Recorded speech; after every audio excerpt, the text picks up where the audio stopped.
Hello, everyone. Hope you're doing well. Getting into chapter 11. I know you're studying for the test this week. I've gone out and put a review out there for you guys to look at, so hopefully you guys have been able to see that. We'll talk about chapter 11, hit a little bit of the pieces that you need for chapter 11. Okay, so chapter 11 is all about sampling. There's a lot of things about sampling. Attribute sampling, there's sampling risk, there's the 9 steps of sampling. That's what we're going to hit on in this chapter. So, what is audit sampling? As an auditor, we're never going to be able to pull every single thing in any population that we're looking at. For instance, if we're working for a big company, we may not be able to pull every single accounts receivable that's ever paid, every accounts payable that's paid. It's just not realistic. We don't have the time to do that. So what we do is we take an audit sampling. So in an audit sampling, we're not pulling 100% of the things. We're taking a population and trying to reach some kind of inference, some kind of, this is what we believe is happening in this population. That's what we're doing in audit sampling. So that's number one. Again, we'll never be able to do it because we don't have the time. We don't have the time and the money. So what is sampling risk? The number 2 on our lecture notes. Sampling risk is this. It's the risk that internal auditors' conclusion may be different than the entire population. So to make this in easy terms, not academic terms, we're going to make a statement about the population that we actually audit. And our belief is in the sampling risk that if we are to reach that conclusion about what we actually have, that all the things in that, or most of the things in that population would be the same. So if we have an internal control for accounts receivable, we believe that internal control, if it's followed in our audit, will be for the entire population. Now, does that mean it's going to be 100% correct? No. But we are taking a risk here, a sampling risk. It's not a risk. This is actually something that happens all the time. Number 3 are attribute sampling. This is an approach that allows auditors to reach a conclusion about a population.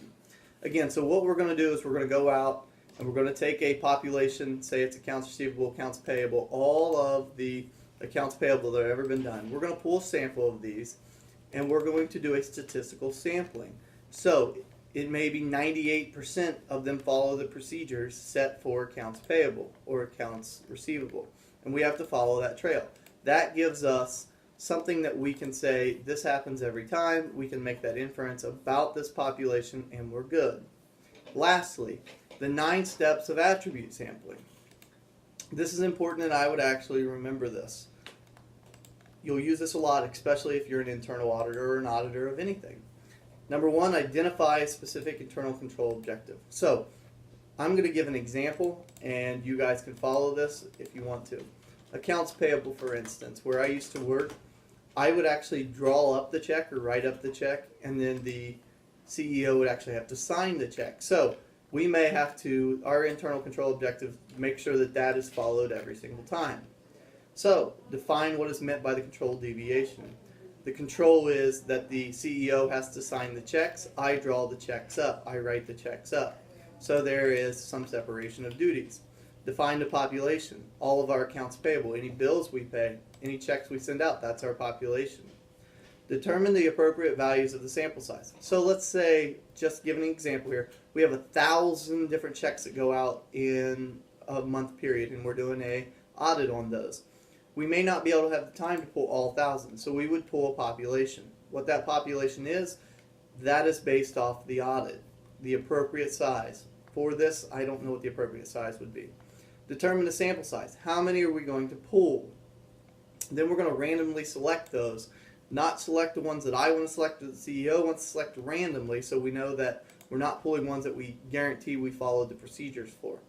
Then we would actually take those sample size and audit and count the number that followed the actual procedure that we set forward. I draw the checks, he signs the checks, and see if there's any deviations where he wrote up the check and then signed it, or I wrote up the check and forged his name. Now, that didn't happen on my end because I knew what was going on.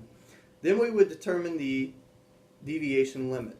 How many are going to be allowed to not follow that process? That is also set by the internal auditors and the risks they're taking. Lastly, we would evaluate our results. Did I not deviate from the plan? Did I do everything that I wanted to do? Okay, so this is chapter 11. I know you guys are in a busy week. You've got a case study that was due last week. I think I graded most of those, not all of them. Your exam is this April 6th due, so make sure you guys get a hold of everybody to do that. Make sure you check with the testing center, see open times for you to get that done. And lastly, make sure you're just studying up. We're at the 1 month mark. We're closing in on the end of the semester. So best of luck, guys. I'll talk to you later. Bye.